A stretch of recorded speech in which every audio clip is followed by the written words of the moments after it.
that about 30 years ago, when a lot of the Russian Jewry were coming out after the fall of the wall over there, the curtain wall, the iron wall, all the Jewish people, they started immigrating to America.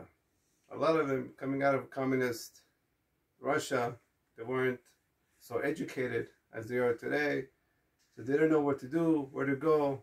A lot of them didn't have a lot of money, so the family came to New York, and after discussing with a lot of friends that were already in New York, they wanted to send their daughter to a seminary, to a Jewish school, to get Jewish education. They heard how bad public school is and the education that they get, so they wanted to make sure that their daughter at least will go in the right direction and get the right education. But the problem was that they didn't have enough money.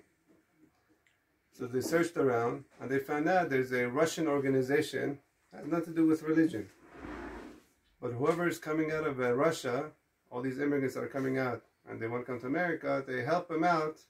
Every family adopts somebody who wants to send their kids to school, not necessarily a Jewish school, whatever school they want, they'll contribute.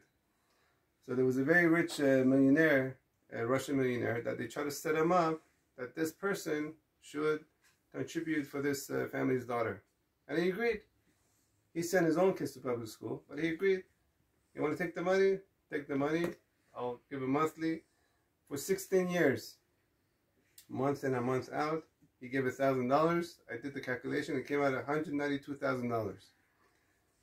And he basically gave. He didn't even know who the family is. Okay, so that's what happened. After 16 years, this girl, Baruch Hashem, now she's a very observant girl, going in the right ways of Jewish character. Now it's time for her to get married. So she's looking for, she's going out on different dates to get married. So one time she was in the library trying to get a book. And this girl walks up to her, and she wasn't near her modesty level. When you compare it to this girl, they weren't really different ball games. But she still came up to her, and she said, "Look, I think I have somebody for you for a date." So she looked at her. She's like, "No, there's no offense. I like you as a person, but I don't think what you want to offer me is in the same style that I want to go to. I went to a Jewish school. I learned a lot of Torah, to be observant. It doesn't seem from the eye's point of view that it's." She's like, no, don't worry about it. Don't look at me like this. I have a brother who also is religious like you. He went to a Jewish school, and it could be that it's a good match. Why do you care?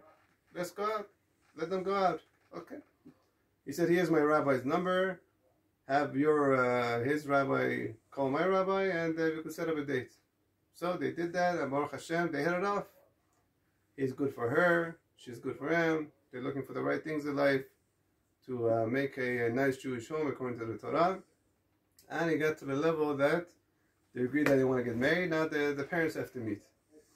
So the guys, the girl's parents, they order a taxi. They drive up to this person's house, which happened to be a multimillionaire.